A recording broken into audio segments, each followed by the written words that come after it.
নতুন একটি ভিডিও নিয়ে আপনাদের সামনে আজকে হাজির হলাম। আশা করি সকলেই ভালো আছেন। ভালো থাকার জন্য দোয়া ও ভালোবাসা সবসময় আমার পক্ষ থেকে আপনাদের জন্য থাকবে। আজকের মূল ভিডিওটি হচ্ছে আপনাদেরকে ফার্নিচার সম্পর্কে কিছু কথা বলবো। সম্পূর্ণ ভিডিওটি কন্টিনিউ করবেন। কেউ ফার্নিচার কিনে প্রতারিত হবেন না আশা করি। আজকের ভিডিওটি যদি ফুললি দেখেন, কি কাঠের ফার্নিচার বানালে ভালো হবে, কি কাঠের ফার্নিচার বানালে আপনার ফার্নিচারটি টেকসই হবে না, সম্পূর্ণ কথা আজকে আপনাদের সাথে শেয়ার করবো অথবা বলবো। কেউ ফার্নিচার কিনে কখনো লসের মুখও করবেন না। অনেকে ফার্নিচার দোকানে গিয়ে আপনারা ফার্নিচার দেখেন, ফার্নিচার পছন্দ হয়, রেট জিজ্ঞেস করেন, রেট জিজ্ঞেস করে ফার্নিচার কিনে নিয়ে আসেন বাসাতে। কিন্তু ফার্নিচারটি সঠিক আছে কিনা অথবা টেকসই হবে কিনা সেই জিনিসটা একবারও ভাবেন নাই। আজকে আপনাদেরকে বলবো, অনেকে ফার্নিচার বানান, কি কাঠের ফার্নিচার বানালে ভালো হবে। সেগুন কাঠের অনেকে ফার্নিচার বানিয়ে থাকে, কিন্তু সেগুন কাঠ অনেক প্রকার সেগুন কাঠ হয়ে থাকে। কিন্তু কোন সেগুন কাঠ দিয়ে আপনি ফার্নিচার বানাতে চাচ্ছেন সেই জিনিসটা আপনি বলতে হবে ফার্নিচার দোকানে। অনেকেই সেই জিনিসটি বলেন নাই।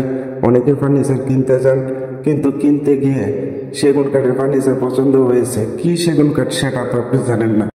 আপনার পছন্দ হয়েছে, ফার্নিচারটি দেখে রেট জিজ্ঞেস করে তারপরে রেটে বললে তারপরে কিনে নিয়ে আসেন।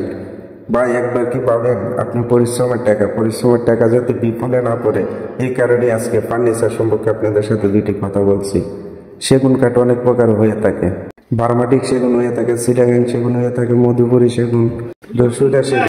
অনেকেই আছেন কম বাজেটের মধ্যে সেগুন কাঠ দিয়ে ফার্নিচার বানাতে চান। আপনাদেরকে আমি বলবো, সেগুন কাঠের ফার্নিচার যদি বানাতে হয়, অনেকে বলবেন টিকসই যাতে ফার্নিচার হয়, কিন্তু বার্মাটিক সেগুন কাঠ হচ্ছে সবচেয়ে টিকসই। কিন্তু বার্মাটিক কাঠ দিয়ে সবাই ফার্নিচার বানাতে পারে না। বার্মাটিকের কাঠের মূল্য অনেক বেশি। কিন্তু আমি আপনাদেরকে বলবো, আপনারা যদি সেগুন কাঠ দিয়ে বানাতে চান, টেকসই ফার্নিচার হবে, গ্যারান্টিযোগ্য ফার্নিচার হবে, তার জন্য চিটাগাং সেগুন কাঠ দিয়ে বানাবার চেষ্টা করবেন। চিটাগাং সেগুন কাঠ দিয়ে যদি আপনি ফার্নিচার বানান, তাহলে এই ফার্নিচার 50 বছর আপনি গুলে ধরবেন, এমনকি নষ্টও হবে না। আপনার আয়াত, আপনার জীবনের আয়াত সবকিছুই চলে যাবে, কিন্তু ফার্নিচার নষ্ট হবে না। তারপর আরেকটা আছে মধুপুরী সেগুন, আরেকটা আছে যশোরা সেগুন।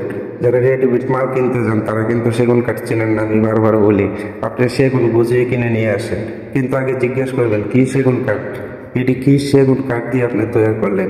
তারপরে যারা না ছিলেন তারা একজন মিস্ত্রির সাথে নিয়ে যাবেন, এটা কি যশোরে সেগুন নাকি মধুপুরী সেগুন নাকি চিটাগাং সেগুন নাকি বার্মাটিক সেগুন। আপনি যদি রেডিমেড মাল কিনতে যান তাহলে যদি বার্মাটিক সেগুন কাঠের তাহলে তো অনেক ভালো।